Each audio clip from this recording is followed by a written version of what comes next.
दलित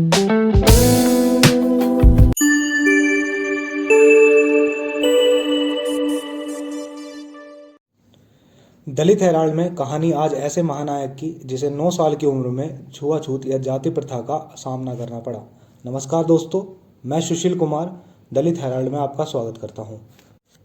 जी हाँ दोस्तों, हम बात कर रहे हैं डॉक्टर B.R. अम्बेडकर की, जिनकी एक बुक है वेटिंग फॉर वीज़ा, जिसमें उन्होंने अपनी 5 घटनाओं के बारे में बताया है। दोस्तों, वेटिंग फॉर वीज़ा शायद ही इंडिया की किसी यूनिवर्सिटी में पढ़ाई जाती हो, लेकिन यूएसए की एक कोलंबिया विश्वविद्यालय में ये पाठ्यक्रम के तौर पर शामिल है। वेटिंग फॉर वीज़ा का जो प्रकाशन हुआ था वो 1990 में किया गया था और ओरिजिनल प्रति भी प्रकाशकों के पास ही है। दोस्तों, ये बुक बाबा साहब ने 1935 या 36 में लिखी होगी। बाबा साहब इसमें अपने अनुभवों के बारे में बताते हैं कि मेरा सबसे पहला जो जाति प्रथा के प्रति जो अनुभव रहा वो 9 साल की उम्र में यानी कि सन 1901 में रहा था। दोस्तों, बाबा साहब इसमें बताते हैं कि मैं 9 साल का था, तब मेरे पिता एक सूबेदार थे और वो कोरे गांव में खजांची की नौकरी करते थे। दोस्तों, इससे पहले वो डापोली से सतारा आ गए थे और सतारा में रहने लगे थे। पिताजी खजांची की नौकरी कोरे गांव में करते थे, तो उनका आना भी संभव नहीं था।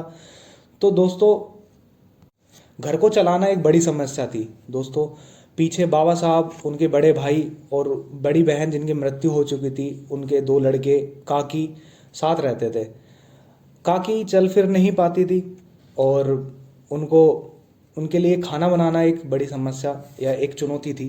दोस्तों, बाबा साहब कहते हैं कि हम पुलाव बना लिया करते थे, क्योंकि पुलाव बनाना उस वक्त सबसे आसान था। दोस्तों, जैसा कि मैंने बताया कि पिता का आना संभव नहीं था, तो एक दिन पिता ने चिट्ठी लिखी कि गर्मियों की छुट्टियों में क्यों ना तुम कोरेगांव आ जाओ। दोस्तों, ये अनुभव उसी का है। दोस्तों, पिता की चिट्ठी को पढ़कर बाबा साहब और उनके जो बड़े भाई और बहन के बेटे थे वो बड़े उत्साहित हुए, क्योंकि किसी ने भी रेलगाड़ी नहीं देखी थी। तैयारियां जोरों पर हुई, नए कपड़े खरीदे गए, नए रंगीन टोपियां खरीदी गई। दोस्तों, बाबा साहब, उनके बड़े भाई और उनका बहन और उनका 2 बेटे, छोटी बहन और उनके 2 बेटे यात्रा के लिए निकल पड़े। दोस्तों, स्टेशन लगभग 10 मील की दूरी पर रहा होगा। स्टेशन पहुंचने के बाद उन्होंने टिकट लिया और ट्रेन में बैठ गए। उन्हें मसूर उतरना था, जो कोरेगांव से सबसे नज़दीक स्टेशन था। ट्रेन शाम को 5 बजे पहुंची। सब लोग चले गए। पिता या उनके चपरासी को हमें लेने आना था, तो वो नहीं आ पाए। तो हम 1 घंटा बीत जाने के बाद वहीं पे भी खड़े रहे। इसके बाद दोस्तों, टिकट देखने के लिए स्टेशन मास्टर का आना हुआ, तो वो हमें देखा और हमसे हमारा टिकट मांगा। तो हमने टिकट दिखा दिया और हमसे पूछा कि समस्या क्या है। तब हमने बताया कि हमें कोरेगांव जाना है। मेरे पिताजी एक खजांची की नौकरी करने थे, उन्होंने लिखा था कि मैं जब तुम कोरेगांव आओ तो मैं या मेरा चपरासी तुम्हें लेने आ जाएगा, लेकिन अभी तक कोई आया नहीं। हमें कोरेगांव जाना है। दोस्तों, हमारे जो कपड़े लगते थे या फिर हमारी जो भाषा थी, उससे हमें बता नहीं सकता था कि हम अछूतों के बच्चे हैं। दोस्तों, स्टेशन मास्टर ने जब हमारी परेशानी सुनी और उन्होंने देखा कि ये लोग समस्या में है, तो वो भी दुखी हो गए, क्योंकि उसने सोचा कि हम किसी विशिष्ट जाति के बच्चे हैं। आगे बाबा साहब लिखते हैं कि हिंदू जाति में जैसा होता है वैसा ही उस स्टेशन मास्टर ने भी किया। उन्होंने हमसे पूछ ही बैठा कि हमारी जाति क्या है। मैंने बिना किसी सोचे समझे तपाक से उत्तर दे दिया, महार। महार जाति महाराष्ट्र में अछूतों में गिनी जाती थी। स्टेशन मास्टर ये सुनकर कि वो महार जाति से है, वो दंग रह गया और उसके चेहरे के हाव भाव बिल्कुल बदलने लगे। वह वापस अपने कमरे की ओर चला गया बिना कुछ बोले। सूरज डूबने लगा था। यात्रा की सारी खुशी जो थी वो काफूर हो चुकी थी। मेरा महार कहना बैलगाड़ी वालों ने भी सुन लिया था। हमने बैलगाड़ी वालों से बात करी कि हमें कोरेगांव ले जाए, लेकिन कोई भी बैलगाड़ी वाला तैयार नहीं हुआ। हमने दुगना किराया देने का लालच दिया, लेकिन फिर भी कोई बैलगाड़ी वाला अपवित्र नहीं होना चाहता था। कुछ देर बाद स्टेशन मास्टर वापस हमारे पास आया और हमसे पूछा कि तुम चाहते क्या हो, अब क्या करना चाहते हो तुम। तो हमने बोला कि हम कोरेगांव जाना चाहते हैं। तो दोस्तों, स्टेशन मास्टर ने एक गाड़ीवान से बात करी और बोला कि तुम पैदल पैदल चल लेना, गाड़ी वो हाँक लेंगे, इससे तुम अपवित्र होने से भी बच जाओगे। दोस्तों, इस पर एक गाड़ीवान वाला तैयार हो गया था। दुगने किराए पर, क्योंकि उसे दुगना किराया भी मिल रहा था और अपवित्र होने से भी बच रहा था, तो वो तैयार हो गया। दोस्तों, अपना सामान वामान रखने के बाद वो बाबा साहब और उनके जो साथी थे वो गाड़ी पर चढ़े और गाड़ी हाँकने लगे। बाबा साहब ने गाड़ी वाले से पूछा कि कितनी दूर है, तो गाड़ी वाले ने कहा कि 3-4 घंटे का सफ़र है। दोस्तों, कुछ 1-2 घंटे चले होंगे, गाड़ी वान तपाक से गाड़ी में आकर बैठ गया। दोस्तों, हमारे पूछने की हिम्मत नहीं थी, क्योंकि हमें जल्दी से कोरेगांव पहुंचना था पिताजी के पास। अंधेरा हो गया था। कुछ दूर और चलने के बाद, कुछ दूर और गाड़ी चलाने के बाद गाड़ी एक चुंगी पर रुकी। चुंगी का जो अधिकारी था वो हिंदू था। हमें प्यास लगी थी और हमने गाड़ीवान से पूछा क्या हमें कहीं पानी मिलेगा, तो गाड़ीवान ने बोला कि तुम जाके बात कर लो, पर ये मत कहना कि तुम अछूत हो, ये बोलना कि तुम मुसलमान हो।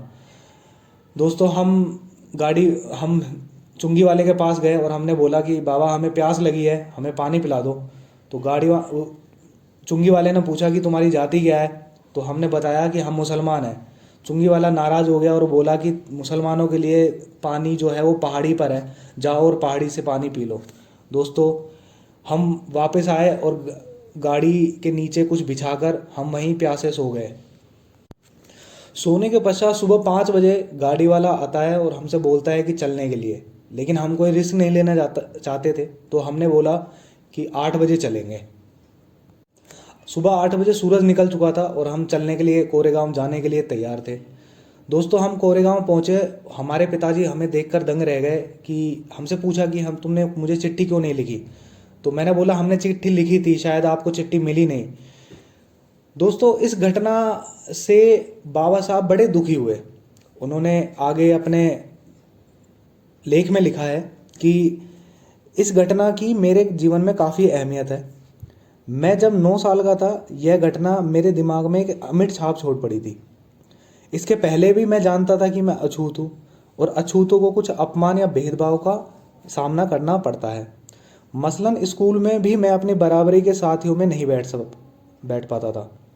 दोस्तों, आगे बाबा साहब लिखते हैं कि मुझे एक कोने में अकेला बैठना पड़ता था और मैं यह भी जानता था कि बैठने के लिए एक बोरा रखता था और स्कूल की सफाई करने वाला नौकर भी मेरा बोरा नहीं छूता था, क्योंकि मैं अछूत था। मैं बोरा घर ले कर जाता था और अगले दिन मुझे बोरा वापस लाना पड़ता था। स्कूल में मैं यह भी जानता था कि ऊंची जाति के लड़कों को जब भी प्यास लगती थी और वे मास्टर से पूछकर नल पर जाते थे और अपनी प्यास बुझा लेते थे, पर मेरी बात अलग थी। मैं नल छू नहीं सकता था, इसलिए मास्टर की इजाज़त के बाद भी चपड़ासी का होना बहुत ज़रूरी था। अगर चपड़ासी नहीं होता था तो मुझे प्यासा ही रहना पड़ता था। दोस्तों, घर में आगे बाबा साहब लिखते हैं कि घर में काफ़ी कपड़े थे जो मेरी बहन धोती थी। 17 में धोबी नहीं थे, ऐसा नहीं है। हमारे पास धोबी को देने के लिए पैसे नहीं थे, ऐसा भी नहीं है। हमारी बहन को कपड़े इसलिए धोने पड़ते थे क्योंकि अछूतों का कपड़ा कोई नहीं धोता था। दोस्तों, आगे बाबा साहब लिखते हैं कि हमारे बाल भी कोई नहीं काटता था, क्योंकि कोई भी नाई अछूतों के बाल नहीं काटता था, क्योंकि उसको लगता था कि अगर वो अछूतों के बाल काटेगा तो वो अपवित्र हो जाएगा। दोस्तों, आगे लिखते हैं बाबा साहब कि मैं ये सब जानता था, लेकिन उस घटना ने मुझे इतना झटका दिया जो मैंने कभी महसूस नहीं किया था। उसी से मैं छुआछूत के बारे में सोचने लगा। उस घटना के पहले तक मेरे लिए सब कुछ सामान्य जैसा था, जैसा कि सवर्ण हिंदुओं में अछूतों के साथ आमतौर पर होता है।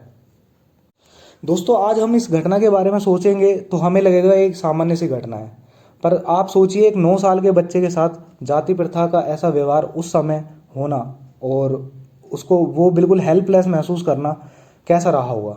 दोस्तों, बाबा साहब अम्बेडकर की यही तो खास बात है जो हमें लोगों तक पहुंचानी है। अगर ये ऑडियो आपको अच्छी लगी हो तो हमसे जुड़े रहे। अगर आप इसे लिखित रूप में पढ़ना चाहते हैं तो नीचे दिए गए लिंक पर जाएं और इसे लिखित रूप में भी पढ़ें, ताकि दलित हेराल्ड आगे बढ़े। दोस्तों, हम ऐसे ही ऑडियो वीडियो आपके लिए लेके आते रहेंगे। आप हमें बढ़ाते रहे, हमें उत्साहित करते रहे। धन्यवाद दोस्तों।